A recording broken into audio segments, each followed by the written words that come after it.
Good to see everyone here this morning. Welcome to class on Exodus. If that's not what you're expecting, or this isn't the teacher you're expecting, now's your time. Head out. Good to have everyone here. We will begin a class on the book of Exodus. I have some simple rules in the class. I like discussion. I know we're in an auditorium, and that's a little bit difficult sometimes. But I will ask that you please speak up if you have a comment.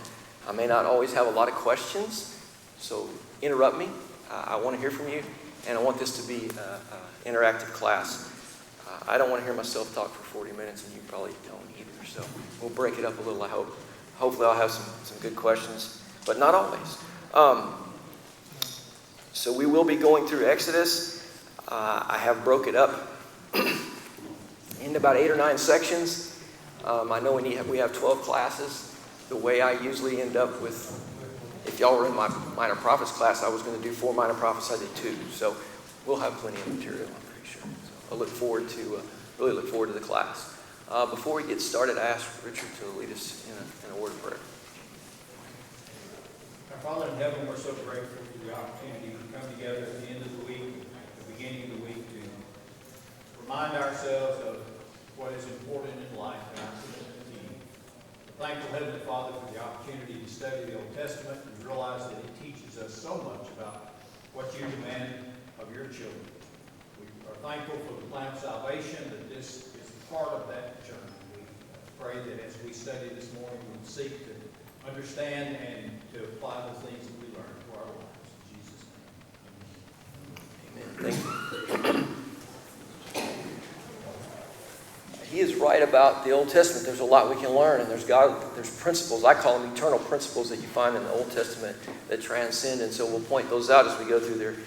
I'll also do my best, and I ask for your help on this, is tying Exodus to our lives today and to the New Testament, and there's so many parallels to many things there, so we want to do that. Exodus is one of the most impactful events, I think, in biblical history. You have God truly intervening, and we know that he intervenes and works in our lives all the time in ways we don't know, but there's specific times in the Bible where it's a very impactful way. You got creation, you have the flood, you have the Exodus, and the conquering of the lands, and of course Jesus' life, death, burial, resurrection would be the ultimate of him interjecting himself into the world. But this one is very intriguing, and it's a time, I believe, when God reintroduces himself to the world. If you kind of look at what happens here, He's waking not only the Israelites up, but the entire world as to who he is. And so it's very interesting how he decided to do that as well. It's really one of the ways God defines himself. There's over 30, maybe 40 references after the Pentateuch of the Exodus. And often you will hear God define himself, or one of the minor prophets say, the God who brought you out of Egypt. So it's a defining characteristic of who God is. And like I said, he seems to be reintroducing himself to the world here, and it worked. One of my favorite verses, if y'all were in the Joshua class that we just had with Darren not too long ago, Joshua chapter 2, verses 9 through 11. This is Rahab, and granted, this is 40 years after the Exodus. And she says, before laying these guys down on the roof, she said to them, I know that the Lord has given you the land, and that the terror of you has fallen on us, and that all the inhabitants of the land have melted away before you. For we have heard how the Lord dried up the water of the Red Sea before you when you came out of Egypt, and what you did to the 2 kings of the Amorites who were beyond the Jordan, Sihon and Og, whom you utterly destroyed. When we heard it, our hearts melted. No courage remained in any man any longer because of you, for the Lord your God, he is God in heaven above and on earth beneath. And I think that kind of sums up the message God wanted to give one of the messages God wanted to give with the whole story of Exodus. Is I am God, I am the only God in heaven and on earth. And so we'll see that when we get into this story immediately.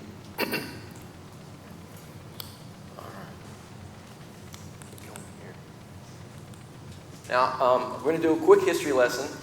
I read a lot of stuff on when this happened, and I fell asleep doing it, so it's kind of boring. So I don't want to spend too long on this, but I spent way too long on this slide not to use it. So we're gonna look at some things on this slide. The best time frame that looking at this that I believe is true is what they did is they started with they know when Solomon started building the temple, and if we go back 480 years. And we have a time spot because that would be when the Exodus starts. And a lot of things work out when you do that. If you look, let's see, where I'm at right here. Okay, so there's right before you see Moses coming back here, there's a change of pharaohs, which happened, right? So that works out pretty well. Some speculation here, and I will do a little bit of speculation here. I always let you know when there's either I've read somebody speculated or, well, think about this. But this, I cannot say this person's name. It's a queen. She reigned for a little while. I'm going to call her Queen Hat because I can't say that. But there's speculation. She may have even been Moses' Egyptian mother. Possibly. Could be because he was in Pharaoh's court, right? And this is right before there is... she obviously disappears, and this Tutmos III becomes the new Pharaoh right there. And that's when Moses kills the guy and has to flee. Okay. And then going back up here at the top, we'll talk about this in just a minute when we get into the text. This is a period of time when a different group of people are reigning in Egypt called the Hyksos. Never heard of them until I started digging into this. Don't know anything about them. But it very logically lines up with the king that came along that didn't know Joseph, right? And so now all of the troubles that start on the Israelites could very well begin here with this guy, and we'll see that in the first 11 verses. And so we'll cover like 200 years in 11 verses, and then we'll cover a little bit more quickly when we go down to verse 15, because it's probably a different, oops, wrong button. It's probably a different king, maybe this guy right here in verse 15 that we're going to see that really starts persecuting the Israelites. So just a quick look at where we are in history, and thank you for looking at my slide. I spent so much time on it. Okay. So I want to begin by just reminding us that God keeps His promises. We tell our kids that all the time, right? We teach that regularly. And that was one of my questions in the beginning is we're going to see here how God is going to keep the promise that He made to Abraham. And He does it in a way that maybe not everybody, well, we wouldn't come up with this way. But He's doing it, and that's what's happening in Exodus. So when the Israelites came back, or when they left Canaan, because of the famine, and they're headed into Egypt, when they get there, the Pharaoh, in Genesis 47, verses 5 and 6, the Pharaoh said to Joseph, "Your father and your brothers have come to you. The land of Egypt is at your disposal. Sell your father and your brothers in the best of the land. Let them live in Goshen. And if you know any capable men among them, put them in charge of my livestock." So we see right here that as they come into the land, sorry, just advance my notes here. What land does Pharaoh say go get? Yeah, go to Goshen, go get the best. You get the best of the land, go get it. So they do that, they choose the best of the land. And what does that allow them to do now? They're shepherds, they get the best of the land. They've got sheep and goats and cattle. What's going to happen, Phil? They're going to do well, right? Yeah, everything's going to go well for them. So they are allowed into that good pasture land, and they're going to prosper.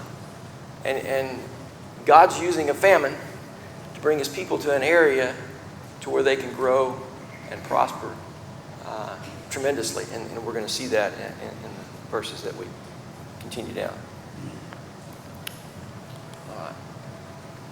So let's go ahead and begin in the text. And I'm going to have to just a second here.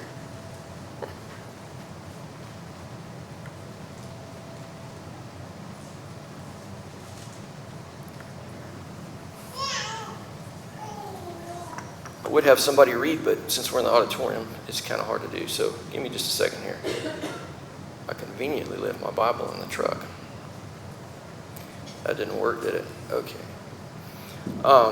So I want to look at the first 7 verses real quick. And in this first class, we probably will read quite a bit. Once we get further in, obviously, in order to cover, we won't be able to do that. In order to save time, I'm going to skip over all the sons of Joseph, and we'll start down, and we'll just start in verse 8. Then a new king, to whom Joseph meant nothing, came to power in Egypt. That could be that Hyksos guy we talked about earlier. Look, he said to his people, the Israelites have become far too numerous for us. Come, we must deal shrewdly with them, or they will become even more numerous, and if war breaks out, they will join our enemies, fight against us, and leave the country. So they put slave masters over them to oppress them with forced labor. They built Pithom and Ramses as store cities for Pharaoh. But the more they oppressed them, the more they multiplied. Let's stop right there on that. So we see that the folks are multiplying in the land. They increase greatly. They become exceedingly mighty.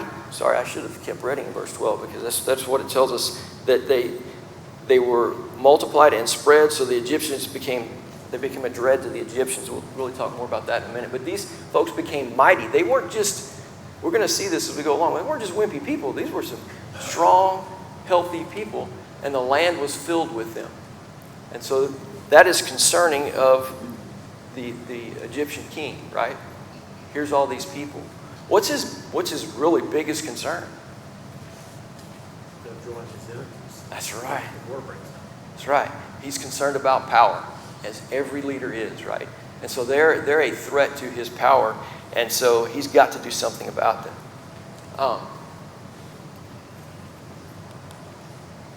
So he comes up with a plan, right?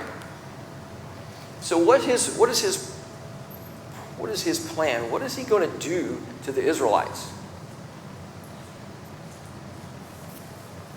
Maybe this is... He says, come, let's deal wisely with them.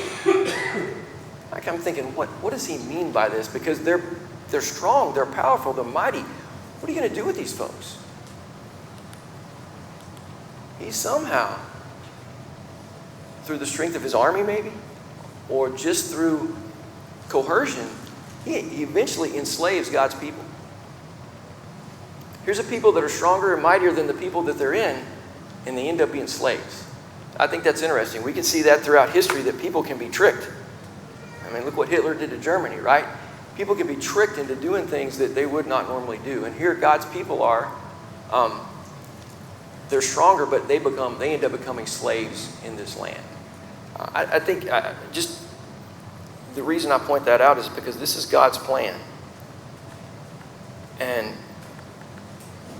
would we have come up with this plan to build a nation?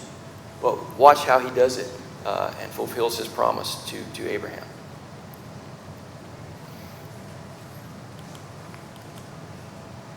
But the fact that he tricked them and enslaved them, can we relate to this in a spiritual way, in the New Testament, teachings in the New Testament? Can we relate to that?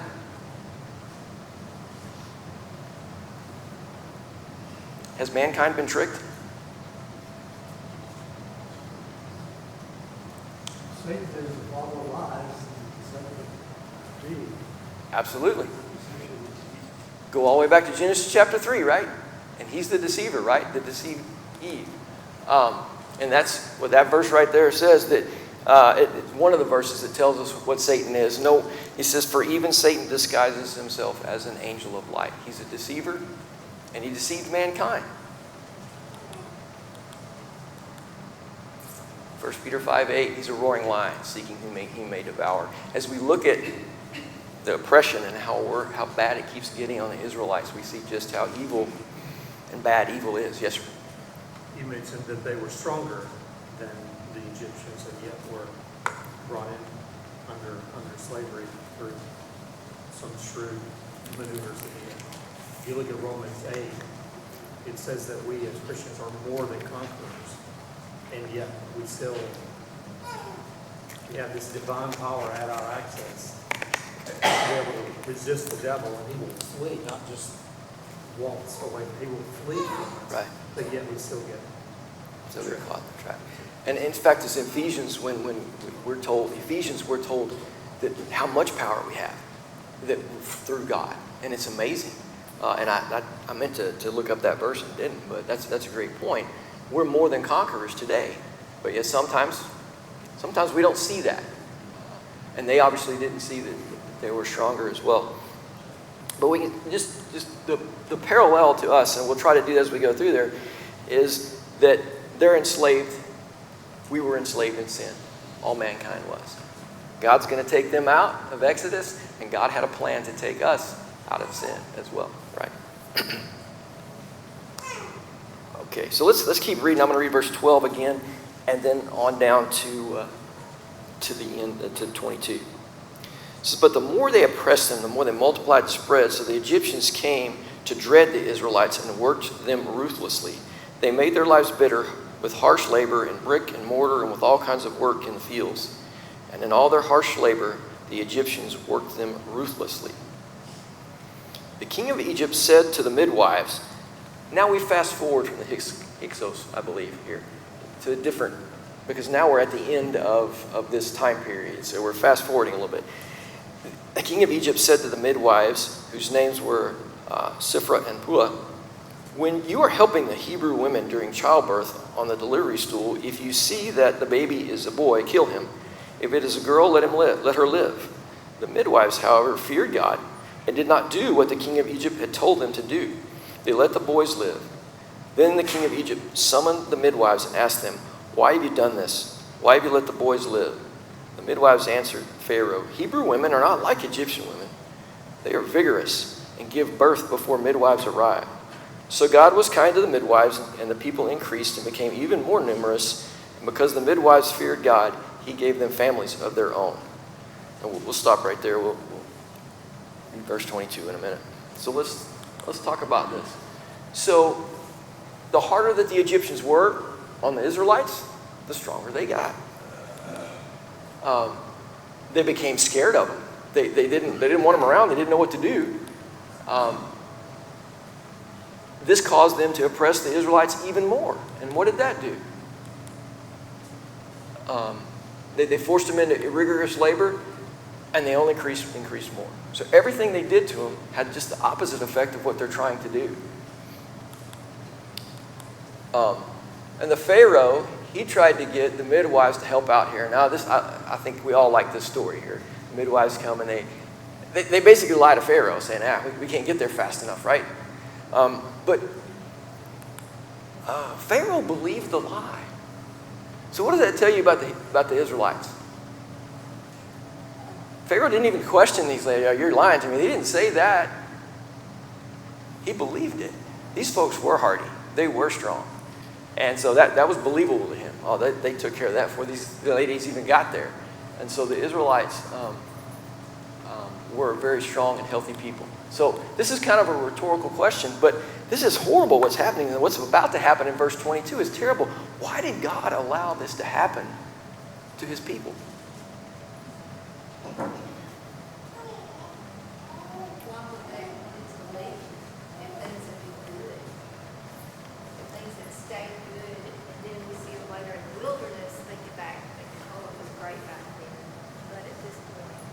Yeah, okay, good, very good. So there's 2 points that 2 reasons why I think he did this, and this is a good one, is they got to want to leave. I mean, if you're going to take, and you're going to go out and you're going to the wilderness, and you get to talk about the wilderness they have to cross just to get to Canaan, they've got to really want to get out of where they're at. And if it's good and it's comfortable and they're prosperous, are they going to want to leave? Probably not. Any other reasons God would do this?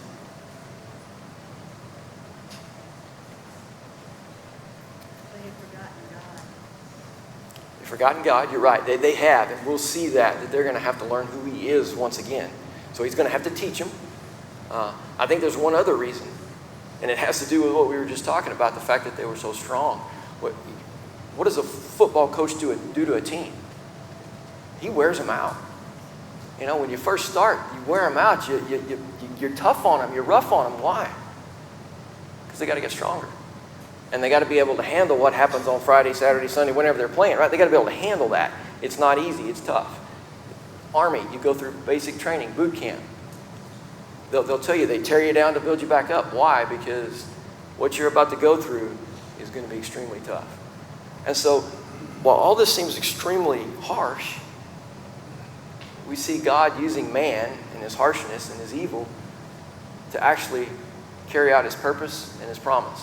And he's going to strengthen his people to the point to where they can handle going through that wilderness and go and eventually, after they wander, they eventually be able to attack and conquer the land and become a nation. So he's building a nation too. So he's got to strengthen these people, and they've got to have a bond that's going to get them through all of that. So I just looking at it, it makes sense, but even though it sounds really, really harsh. And of course, the next verse is very harsh. And this is, it's one of those stories when you, oh, I got one more verse before we go away from this. If we want to apply that today to our lives, turn to James chapter 1, verses 2 through 4. And there's several verses that I could have pulled up that would coincide with this concept. But James telling us, consider it all joy, my brethren, when you encounter various trials, knowing that the testing of your faith produces endurance. And let endurance have its perfect result so that you may be perfect, complete, lacking in nothing. So God lets his people go through things, and there's a purpose for it, even when it's difficult. It's difficult for a purpose to make us stronger and better and build up endurance. Any comments on that?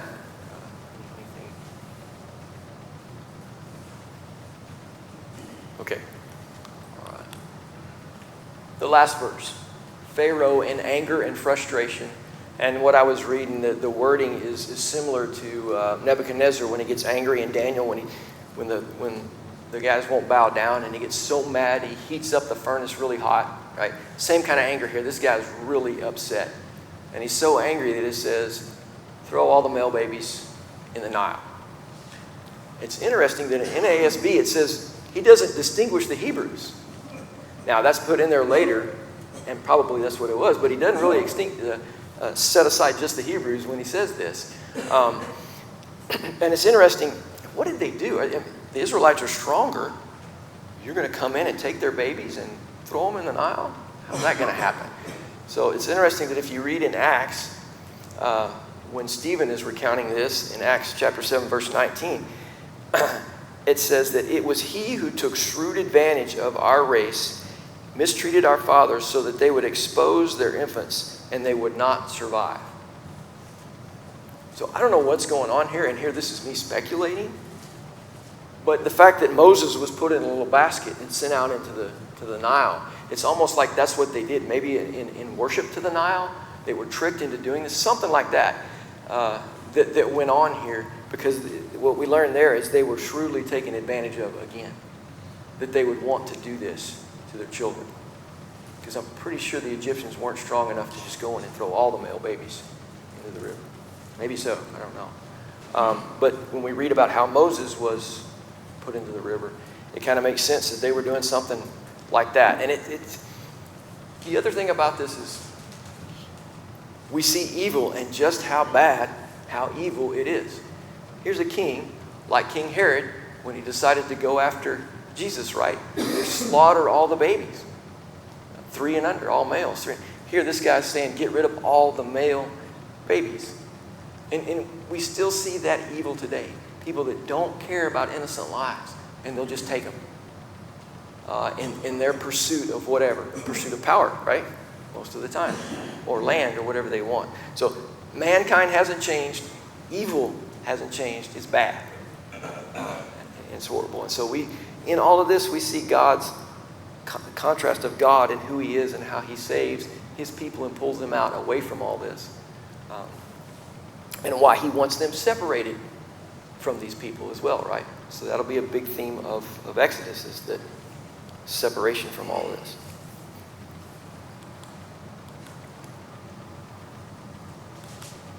So now we turn and read about Moses. Let's read the first 10 verses there.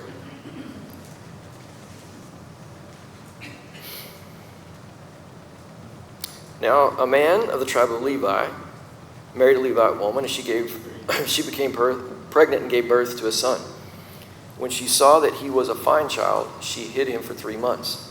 But when she could hide him no longer, she got a papyrus basket for him, coated it with tar and pitch, placed the child in it, and put it among the reeds along the bank of the Nile.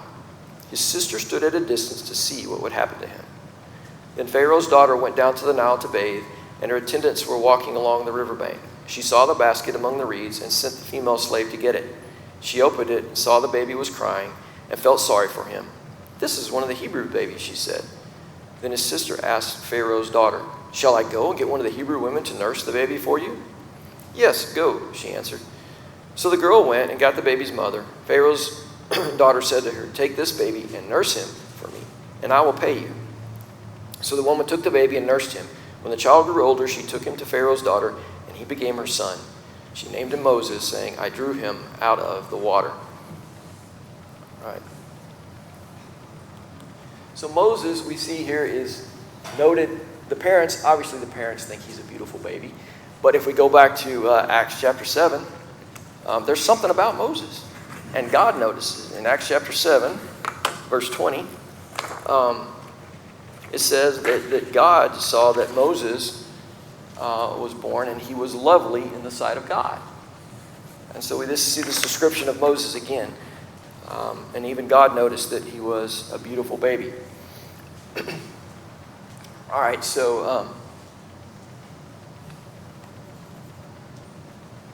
it says he was nurtured 3 months in his father's house.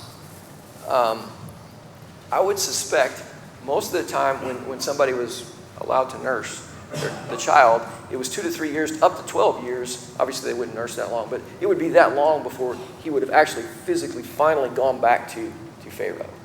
Okay, it's going to be longer than 3 months. And when you think about the story and the fact that he knows his family and his brothers and sisters know him, and everybody really knows him, even the Jews, he spent time in both places anyway. So he was there at home for quite a while before he went back to them. Now, I want you to think about this for just a minute and speculate a little with me. And kind of put yourself in this family's shoes. Everybody else's son is gone. But she gets her son back. You reckon she got some looks? How did you get your son back? Is he special? So you know a lot of people knew about this incident and knew about him because there's no other babies around, no male babies at the time. You know, Moses goes to school, he's the only guy in class, right? No, I'm serious. It had to be a little bit of a challenge there. And then he's got to go back. And the trauma that's going to put on that whole family. Here's his sister that basically saved him, watched him in the reeds, and she probably helped take care of him. He's got an older brother now, can't pick on him anymore. He's physically got to go back to a place where he doesn't know, people he doesn't know. So now the trauma and I say that because as we go through Moses' life, I'm going to ask the question over again, did he ever really feel at home? If you watch as we go through each episode of his life, did he ever feel at home? So now he's got to leave and he's got to go back. Or he's got to go into Pharaoh's house. And he's not an Egyptian. So you know that's probably going to be difficult. Obviously, all speculation. Make that clear. But it didn't happen without some trauma to the family, I'm suspecting. So then, as we go down, let's keep reading. We're going to see Moses and his concern for his people. One day after Moses had grown up, he went out to his own people and watched them in their hard labor. He saw an Egyptian beating a Hebrew, one of his own people. Looking this way and that and seeing no one else, he killed the Egyptian and hid him in the sand. The next day he went out and saw 2 Hebrews fighting. He asked the one in the wrong, "Why are you hitting your fellow Hebrew?" The man said, who made you ruler and judge over us? Are you thinking of killing me as you killed the Egyptian?"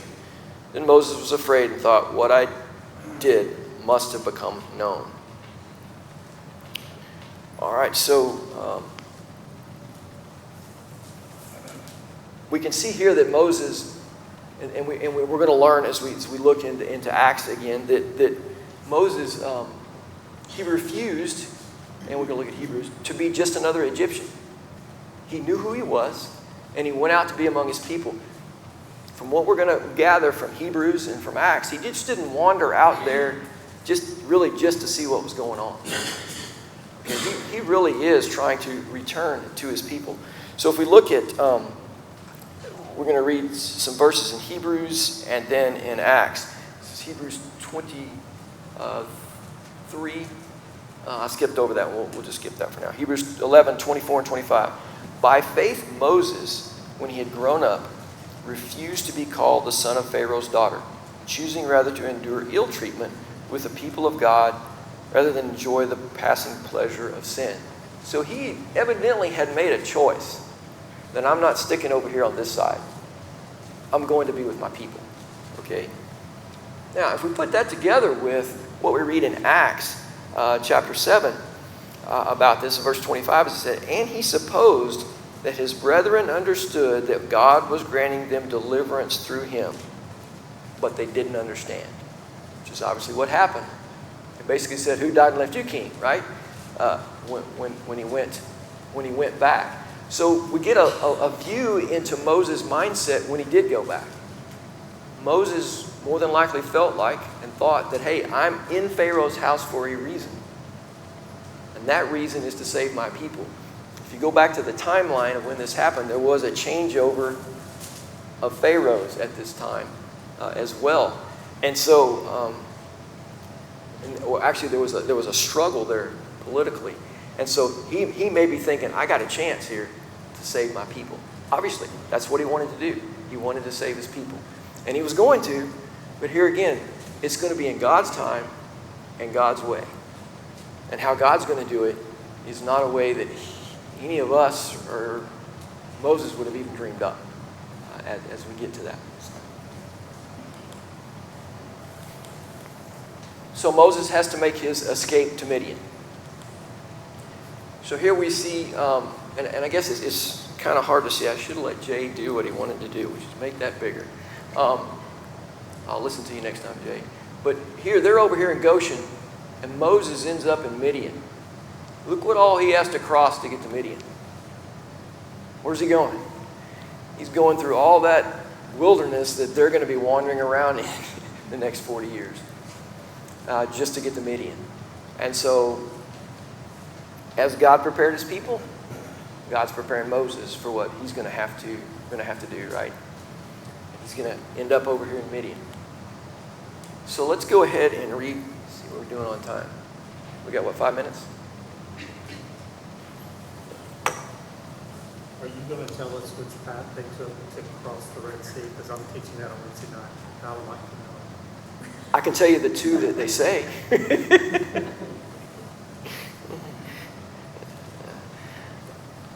Let's see. We're not going to have all time to read this, but I think we know this. Let's go ahead and look at the first part of it. It says, when Pharaoh heard of this, he tried to kill Moses, but Moses fled from Pharaoh, went to live in Midian, where he sat down by a well. Now a priest of Midian had 7 daughters, and they came to draw water and fill the troughs. Some shepherds came along and drove them away, but Moses got up and came to the rescue and watered the flock. Let's stop right there. And what does that tell us about Moses here?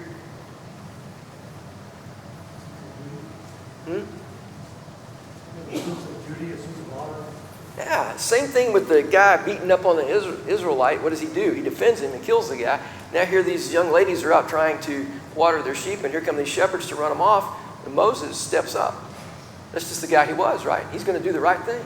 He steps up. So, and not only that, and he always seems to do that, he's going to help, but not only that, it says shepherds. It doesn't say one shepherd, it says shepherds.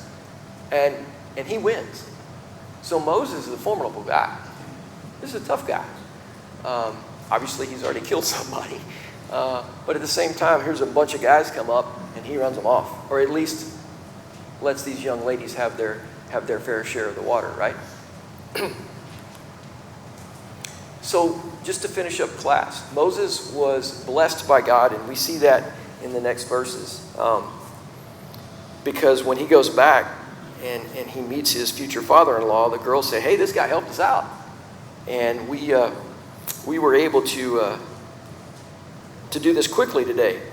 So Moses is going to get a wife. And he agreed to stay with this man. He gave his daughter Zipporah to Moses, verse 21, in marriage. Zipporah gave birth to a son. And Moses named him Gershom, saying, I have become a foreigner in a foreign land. Okay, so we'll stop right there. So here's Moses. He does the right thing. He gets a wife. He has a son. And he gives him a name, and his name means a stranger there. And you see what I mean by Moses? Did he ever feel at home? Here he was in Egypt, was with his family, now he's not. Now he comes here, and when he names his son, he names him a stranger here. And he says, because I have become a foreigner in a foreign land. So he does not feel at home there at all. Does that mean we have 5 more minutes, right? Okay, good. We'll keep going. So what do you think about, what is this mindset that's kind of building up in Moses here? I mean, I kind of think he's getting to the point to where I don't feel at home anywhere. And I think we see when God's going to come at him and say, hey, I want you to go be the guy. That confident young man 40 years ago that was going to lead Israel, that's not the same guy anymore. Which is what we're going to get into in 3. The last few verses here, let's read. During that long period, the king of Egypt died. The Israelites groaned in their slavery and cried out.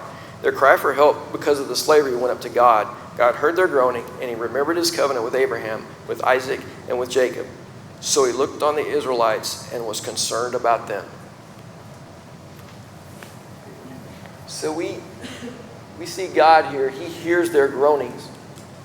He remembers his covenant, which obviously we're seeing that because he's built this great nation over in Egypt that he's going to pull out. He took notice of them. And this is important because when you look at the gods of Egypt and all the gods that you've got out there in the Gentile world and all that they worship, you remember Elijah poking fun of the prophets of Baal saying, hey, you need to wake your God up. He's not listening. He's not paying attention. God's going to make sure that everybody understands that I am paying attention. I know what's going on in your life. I know the promise that I made for you, and I'm going to fulfill it. And I think that's another main message from Egypt is I hear what's going on. I'm not so far away that I can't. And understand, somebody said earlier that the Israelites had forgotten God. We're going to see they're in a land of multiple gods. It is safe to say that they participated in some of this pagan worship. Because as we learned in the Joshua class, when Joshua took over, he said, put away your gods. When they got to the promised land, he tells them again, put away your gods. When they get through conquering the lands, what did he tell them again? Put away your gods. It seems to be a continual problem. And so that's going to be their struggle too, as they leave and go out and try to become a nation, is put away those other gods. And Egypt had a lot. Up to 80 different gods that they worshiped. Thank you all very much for your attention. We'll begin next week in chapter 3.